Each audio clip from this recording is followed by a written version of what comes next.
Dan kekuatan dari kasih karunia adalah memberi keuntungan bagi orang tersebut. Jadi tujuan kasih karunia memberikan keuntungan buat orang yang menerima.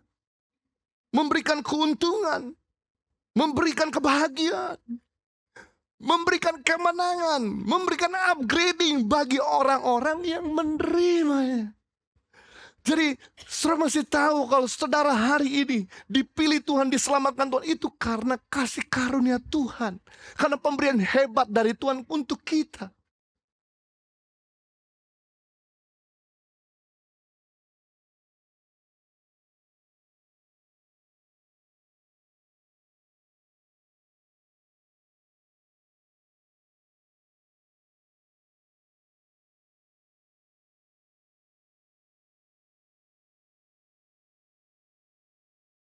Dari ayat-ayat ini, saya mau kupas ada 3 pelajaran penting tentang pemberitahuan kelahiran Yesus yang pertama. Anugerah Tuhan diberikan tanpa memandang latar belakang seseorang. Anugerah Tuhan diperuntukkan kepada manusia tanpa memandang latar belakangnya. Wow, saya senang sekali bahwa Tuhan tidak memilih orang yang berdarah biru saja.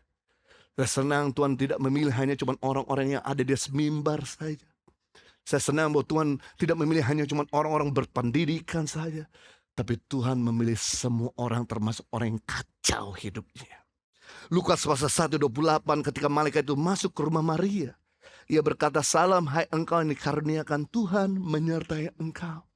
Wow, saudara mesti tahu bahwa Maria ada seorang wanita. Pada zaman dulu, wanita itu second class bagi orang Yahudi. Kurang dianggap. Dan biasanya pemakaian Tuhan jarang terjadi kepada seorang wanita. Raja rata-rata laki-laki. Imam rata-rata laki-laki. Nabi rata-rata laki-laki. Jarang sekali Tuhan berbicara kepada wanita. Tapi yang menarik di sini justru Tuhan tidak bicara kepada Yusuf. Tuhan justru bicara pertama kali kepada Maria sebagai seorang second class. Bahkan dia datang, saudaraku, ke sebuah kota kecil di Galilea. Bukan kota besar di Galilea Tiberias, tapi kota kecil di Galilea Nazaret.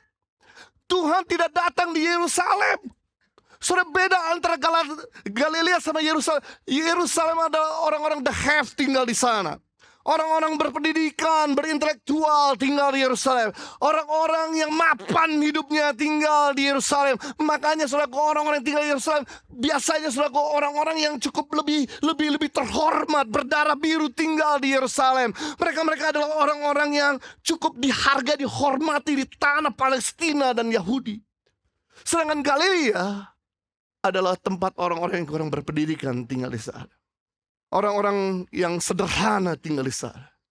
Orang-orang yang susah berobat tinggal di sana. Orang-orang yang sakit penyakit, kerasukan tinggal di sana. Tapi yang menarik justru Tuhan mengutus malaikat.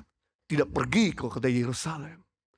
Tapi pergi ke daerah kecil di daerah Galilea Nazaret. Dan masuk ke sebuah rumah Maria. Wow. Dan Maria mendapatkan karunia dari Tuhan. Apa itu kasih karunia, saudara? Kasih karunia adalah pemberian hebat dari Tuhan untuk manusia. Kata kasih karunia artinya pemberian hebat dari Tuhan untuk manusia. Karunia tidak diperoleh karena pintarnya seseorang. Karunia tidak diperoleh karena hebatnya seseorang. Karunia diperoleh secara cuma-cuma dari Tuhan. Dan kekuatan dari kasih karunia adalah memberi keuntungan bagi orang tersebut. Jadi tujuan kasih karunia memberikan keuntungan buat orang yang menerima. Memberikan keuntungan. Memberikan kebahagiaan. Memberikan kemenangan. Memberikan upgrading bagi orang-orang yang menerimanya. Jadi saudara masih tahu kalau saudara hari ini dipilih Tuhan, diselamatkan Tuhan, itu karena kasih karunia Tuhan. Karena pemberian hebat dari Tuhan untuk kita.